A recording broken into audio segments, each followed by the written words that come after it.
ஸ்ரீமதே ராமானுஜாய நமஹா. திருமழிசை ஆழ்வாருடைய திருவவதாரத்தை பற்றி போன எபிசோடில் பார்த்தோம். ஆழ்வார் பிண்டமாக ஒரு உருண்டையாக வந்து திருவவதாரம் பண்ணினார். ஆகையினால் இந்த பிண்டமானது ஜீவிக்காதோ, மிருத்தமானது மரித்து போனதோ அப்படின்ற எண்ணத்தோட பெற்றோர்கள்லாம் ஒரு தூற்றில் புதரில் விட்டு போக, பிராட்டியனுடைய அனுகிரகத்தாலேயே வளர்ந்த ஆழ்வார் அந்த பிண்டத்தையும் உடைத்து கொண்டு குழவியாக இருக்கு. அப்புறம் எம்பெருமான் தன்னுடைய அழகை காட்ட ஆழ்வாருக்கு இப்படி வளர்ந்து கொண்டு வர, அப்பொழுது அந்த குழந்தையை தன்னுடைய குழந்தையாக தேர்ந்தெடுத்தார்கள் பிறமறுப்பு அறுக்கக்கூடிய 2 பேர். திருவாளன் அப்படின்னு பெயர், பங்கைய செல்வி அப்படின்னு அந்த 2 பேருடைய பெயர். திருவாளன் அப்படின்றவன் தான் அந்த பிறம்பறுக்கக்கூடியவன். அவனுடைய மனைவிக்கு பங்கைய செல்வி என்ற பெயர். பெயரை வைத்து பார்த்தாலே அவர்கள்லாம் வைணவர்கள் என்று தெரியறது. இப்படிப்பட்டவர்களுடைய ரக்ஷணத்துல ஆழ்வார் வளர்ந்து கொண்டு வந்தார். ஆழ்வார் ஆனால் தெய்வ குழவியாக இருந்தார். எப்படி நம்ம ஆழ்வார் சர்வலோக விலக்ஷணராக வேறுபட்டவராக மாறனாக இருந்தாரோ, அதே போல திருமழிசை ஆழ்வாரும் வேறுபட்டவராக தான் இருந்தார். இப்படிப்பட்ட ஆழ்வாருடைய பெருமையை அறிந்து அந்த ஊர்ல இருக்கக்கூடிய ஒருத்தர் சதுர்த்த வர்ணத்தை சேர்ந்தவர். அவர் என்ன பண்றாருன்னா, விருத்தர், வயசு அதிகமானவர். அவர் ஆழ்வாருக்கு தினமும் பாலமுது காட்சி கொடுக்கிறார். ஆழ்வார் அனுகிரகத்தால அந்த பாலை அமுது செய்கிறார். ஒரு நாள் ஆழ்வார் என்ன பண்ணார் அப்படின்னா, தான் அமுது செய்ததோட மிச்சத்தை கொஞ்சம் வைக்கிறார். எதுக்கு வைத்தார் அப்படின்னா, வந்து ஆசிரியக்கக்கூடிய அந்த சதுர்த்த வர்ணத்தவர் அவருடைய எண்ணத்தை ஆழ்வார் புரிஞ்சுக்கிறார். அவருக்கு புத்திர பாகியம் வேணும் அப்படின்ற எண்ணம் அதை ஆழ்வார் புரிஞ்சுட்டு என்ன பண்றார் அப்படின்னா, மிச்சத்தை கொஞ்சம் வைக்கிறார். அந்த பிரசாதத்தை இந்த சதுர்த்த வர்ணத்தவர் உட்கொள்கிறார். அப்படிப்பட்டவருக்கு தான் பிறந்தவர் கணிகண்ணர் அப்படின்ற ஆழ்வாருடைய சிஷ்யராக மேல ஆகக்கூடிய சிறந்த ஸ்ரீ வைஷ்ணவர் பாகவதோத்தமர். இப்படி ஆழ்வாருடைய சிஷ்யரானவர் திருவதாரம் செய்தார் கணிகண்ணர் அப்படின்றவர். இப்போ ஆழ்வாருக்கு வயசே 7 வயசு கூட கிடையாது, சிறுபிராயம்தான். அப்பவே ஆழ்வார் இடத்துல இப்படி வந்து பலரும் ஆசிரியிக்க கணிகண்ணன் அப்படின்றவரும் பிறந்தார். ஆழ்வாருக்கு 7 வயசு ஆனவாறு அந்த வாசனையானது ஆழ்வாருக்கு மேலெழுகிறது. என்ன வாசனை அப்படின்னா, தான் ரிஷியுடைய குமாரர் தானே, பார்கவருடைய புத்திரர் தானே. அந்த சன்னிவேஷத்துல வளராமல் போனாலும் ரிஷிபுத்திரர் அப்படின்ற அந்த வாசனையினால ஆழ்வாருக்கு என்ன தோன்றதுன்னா, அந்த பரதத்துவத்தை ஆராய வேண்டும் அப்படின்னு ஆழ்வாருக்கு தோன்றது.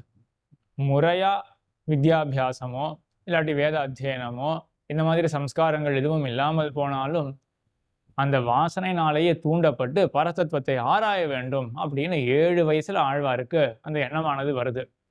இங்கதான் ஒரு சந்தேகம் வரும். ஆழ்வார் திருவவதாரம் செய்யும் பொழுதே பிண்டமாக திருவவதாரம் செய்தார். அதற்கு பிறகு அவர் தங்கினதே, ஜீவித்ததே பெரிய பிராட்டியாருடைய அனுகிரகத்தினாலதான். அதற்கு பிறகு அடப்போக ஆழ்வார் மற்ற குழவிகளை போல குழந்தைகளை போல அடப்போக, அப்போ எம்பெருமான் தான் தன்னுடைய உருவத்தை காட்டினான், திருமேனியை காட்டினான், குணங்களை காட்டினான் என்று கீழே இருக்க, இப்போ எதற்காக பரதத்துவ நிர்ணயத்தை ஆழ்வார் தனித்து பண்ண வேண்டும்? அவருக்கு என்ன தெரியாதானா? திருமால் தான் முழுமுதற் கடவுள், அதுதான் பரதெய்வம் அப்படின்றது தெரியாதா என்றால், இப்போ முன்னுக்கும் பின் சற்று முரண்பாடு தோன்றுகிறது.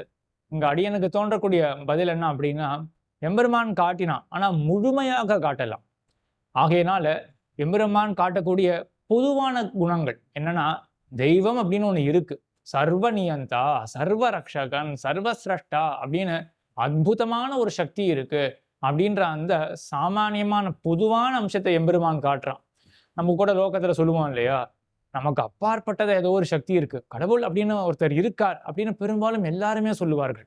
அந்த கடவுளுடைய தன்மை என்ன அப்படின்னு தெளிவாக தெரிந்து கொள்வதற்கு தான் பல பல பாதைகள் இருக்கின்றன. இதே போல ஆழ்வார் என்ன பண்றார் அப்படின்னா, ஆழ்வாருக்கு தாரகமாக என்ன இருந்திருக்குன்னா, நம்மை காக்கக்கூடிய, நியமிக்கக்கூடிய ஒரு அற்புத சக்தி ஒண்ணு இருக்கு, ஏதோ ஒரு தத்துவம் இருக்கு நமக்கு அப்பாற்பட்டதாக அப்படின்ற அந்த நினைவாலேயே ஆழ்வார் இத்தனை காலமும் ஜீவித்திருந்தார். அதுவே தனக்கு தாரகமாக கொண்டிருந்தார். இப்பொழுது 7 வயசு ஆனவாறு அந்த தத்துவமானது என்ன அப்படின்னு நன்றாக அறிய முற்படுறார் என்று கொள்ளலாம். மற்றொன்றும் தெரிந்து கொள்ள வேண்டும்.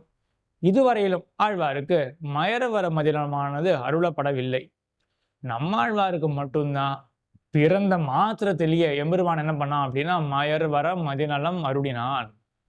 இல்லையே, ஆழ்வார் 16 வயசுல தானே திருவிருத்தம் பாட ஆரம்பிச்சார்.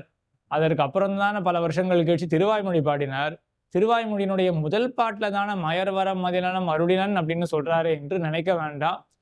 நம்மாழ்வார் திருவவதாரம் பண்ணின மாத்திரத்திலேயே திருத்துழாய் அங்குரிக்கும் பொழுதே பரிமளத்தோடு அங்குரிக்குமா போலே ஆழ்வார் திருவவதாரம் பண்ணின மாத்திரத்திலே அவருக்கு பக்தி ரூபா பண்ண ஞானத்தோட தான் அவருடைய திருவவதாரமே. ஆக அப்பொழுதே எம்பெருமான் மயர் வர மதிநலம் அருளி விட்டான். இது நம்மாழ்வாருக்கு மட்டும் ஸ்பெஷல் கேஸ். நம்மாழ்வார் ஆழ்வார்களுக்குள்ளேயே அவர் ஸ்பெஷல். மற்ற ஆழ்வார்கள்லாம் எப்படின்னா அந்த காலத்துலதான் எம்பெருமான் மயர் வர மதிநலம் அருளினான். உதாரணத்துக்கு பெரியாழ்வார் சரித்திரத்தை எடுத்துக்கொண்டு பார்த்தோமே என்றால், வேண்டிய வேதங்கள் ஓதி விரைந்து கிடியறுக்க போறாரா பாண்டியன் கொண்டாட. பாண்டிய சபையில் அவர் ஜெயித்த பிறகு பாண்டிய மன்னவன் வல்லபதேவன் ஆழ்வாரை பகுமானம் பண்றான். அவரை ஒரு யானையின் மேலே அமர்த்தி கொண்டு நகர ஊர்வலம் வரான். அப்பொழுது எம்பெருமான் காண வரான். அப்பொழுது எம்பெருமானுடைய சௌந்தரியத்தை பார்த்து ஆழ்வாருக்கு மங்களாசாசன உணர்வு வருது இல்லையா? அந்த காலத்துலதான் எம்பெருமான் மயர்வர மதிநலம் அருளுகிறான். அருளினம் படியினாலதான் ஆழ்வாருக்கு இந்த அபரிமிதமான மங்களாசாசன பரிவானது ஏற்படுகிறது என்று இப்படி அந்தந்த காலகட்டத்துல தான் அந்தந்த ஆழ்வாருக்கு மயர்வர மதிநலம் எம்பெருமான் அருளுகிறான். திருமழிசை ஆழ்வாருக்கு மேலே அருளப் போகிறான்.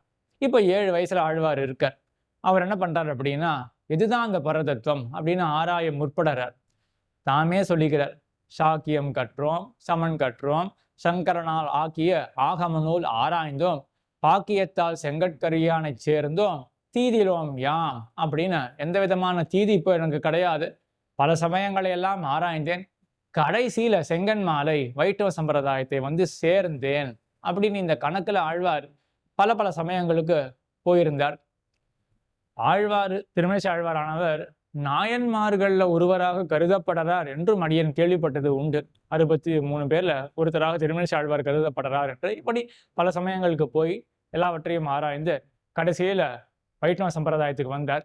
ஆழ்வார் வைஷ்ணவ சம்பிரதாயத்துக்கு வருவதற்கு பேயாழ்வார் ஒரு காரணம் என்று அங்காங்கு சரித்திரம் கேள்விப்படுறோம்.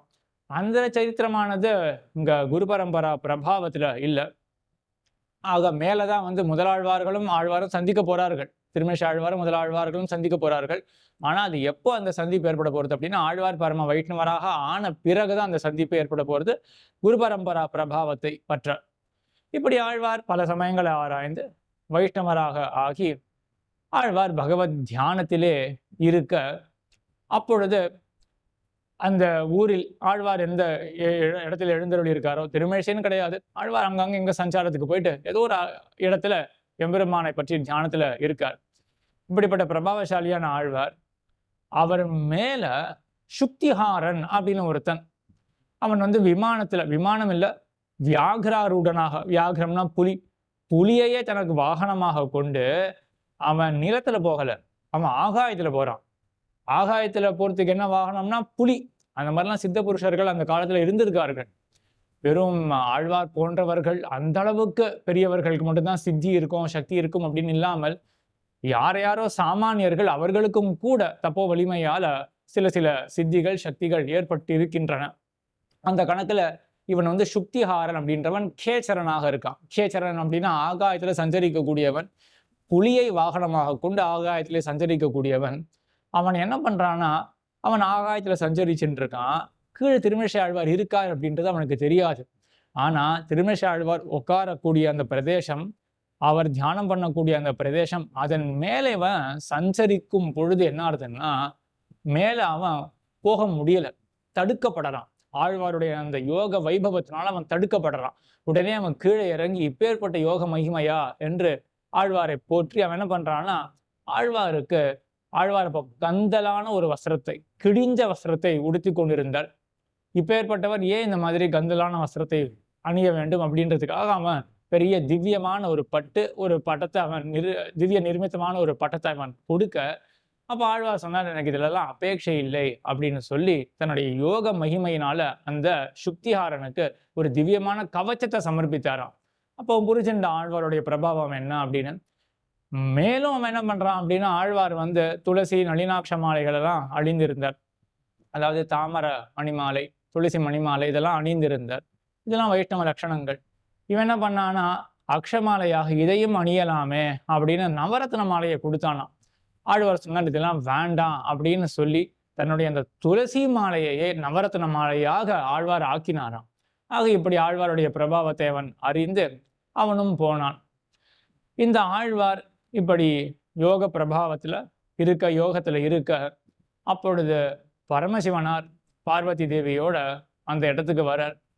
அப்போ பார்வதி தேவியானவள் பெரிய பக்தராக தெரியறதே அப்படின்னு சில இதெல்லாம் சொல்ல, இவருக்கு ஏதாவது அனுகிரகம் பண்ண வேண்டும் என்று சொல்ல, அப்போ பரமசிவனார் வரார். ஆழ்வார் இடத்துல அவர் கேட்கிறார், என்ன வேணும் அப்படின்னு. ஆழ்வார் சொன்னார், எனக்கு எந்த அபேட்சையும் கிடையாது, எல்லா நிறைவோட நான் இருக்கேன், எம்பெருமான் இருக்கான், எனக்கு தேவையானது ஒண்ணுமே கிடையாது அப்படின்னு சொல்ல, இல்லை இல்லை ஏதாவது கேட்டே ஆகணும் என்று நிர்பந்திக்க, ஆழ்வார் என்ன பண்ணார் அப்படின்னா, எனக்கு மோட்சம் கொடுக்க முடியுமா அப்படின்னு கேட்டார். இல்லையே, மோட்சம் இச்சேத்து ஜனார்தனாத் அப்படின்னு, ஜனார்தனன் எம்பெருமான் தானே மோட்சம் கொடுக்க முடியும், என்னால கொடுக்க முடியாது அப்படின்னு சொல்ல, சரி அப்போ யாராவது இன்னைக்கு சாகக்கூடியவர்கள் அவர்களை நாளைக்கு சாகும்படி செய்ய முடியுமா அப்படின்னு கேட்க, அதுவும் முடியாது, கர்மாதீனமா அது பாட்டு நடந்து கொண்டுதான் இருக்கும், கர்மத்துல யாரும் மாற்ற முடியாது அப்படின்னு சொல்ல, ஆழ்வார் உடனே ரொம்ப பரிகாசம் தோற்ற சிவன் என்னை பார்த்து என்ன சொன்னார் அப்படின்னா, அப்போ நான் என்னுடைய கந்தல் வஸ்திரம், கிழிஞ்ச துணி இருக்கு இல்லையா, அதை தைச்சின்னு இருக்கேன், ஊசி இருக்கு, ஊசி பின்னாடி நூல் போகும்படியாக வரம் செய்ய கொடுக்க முடியுமா அப்படின்னு சொல்ல பரமசிவன் இடத்துல. அப்போ ஒரு கோபம் வந்தது. ஏன்னா ஊசி போற வழியில நூல் போய் தான் ஆகணும், இதுல வரம் கொடுக்க வேண்டியதுக்கு என்னதாக இருக்கு. ஆக பரமசிவனார் குபித்தராக என்ன பண்ணார் அப்படின்னா, தன்னுடைய நெற்றிக்கண்ணை திறக்க அதிலிருந்து அந்த அக்னி, கோபத்தால வந்த அக்னியானது ஆழ்வாரை எரிக்க வர, ஆழ்வார் தன்னுடைய திருவடியில் இருக்கக்கூடிய திருக்கண் அதை திறந்தார். இன்னைக்கும் திருமழிசையில போனா அது சேவையாகும். மூலவருடைய திருவடியில அந்த நேத்திரமானது, அந்த திருக்கண்ணானது சேவையாகும். அந்த திருக்கண்ணில் இருந்து மறுபடியும் ஒரு அக்னி புறப்பட, அது பரமசிவனானுடைய அக்னியை எதிர்த்து வர, அப்போ லோகத்துக்கெல்லாம் பெரிய ஒரு அபாயம் ஏற்பட எல்லா தேவர்களும் எம்பெருமான் இடத்துல போய் முறையிட்டார்கள். அப்பொழுது எம்பெருமான் எல்லாருக்கும் ஆஸ்வாசம் பிறக்கும்படி எல்லாவற்றையும் செய்து, அதே போல மழையும் பொழிய செய்ய, அந்த மழையானது தாரதாரையா பெஞ்சுன்னு இருக்கு, இந்த அக்னியெல்லாம் அடக்க வேண்டும் என்பதற்காக ஆழ்வாரும் சாந்தராக ஆனார். எம்பெருமானுடைய அனுகிரகத்தினால இப்படி சாந்தராக ஆனார். அங்க ஒரு விஷயத்தை எடுக்கிறார்கள், இப்படி தாரதாரையா மழை பெய்யறதா, கிரையோ வருஷதாராபிஹி ஹன்யமானாக ந விவ்யதுஹு அபிபூயமானா வியசனஹி யதா தோக்ஷஜ சேதசஹா. பெருத்த மழை பெய்யறது, ஆனாலும் அங்க இருக்கக்கூடிய மலைகள் எல்லாம் எந்த சரிவும் கொள்ளாது, அது கரைஞ்சு போகாது, எத்தனை மழை பெஞ்சாலும் மலையானது அப்படியே தான் இருக்கும்.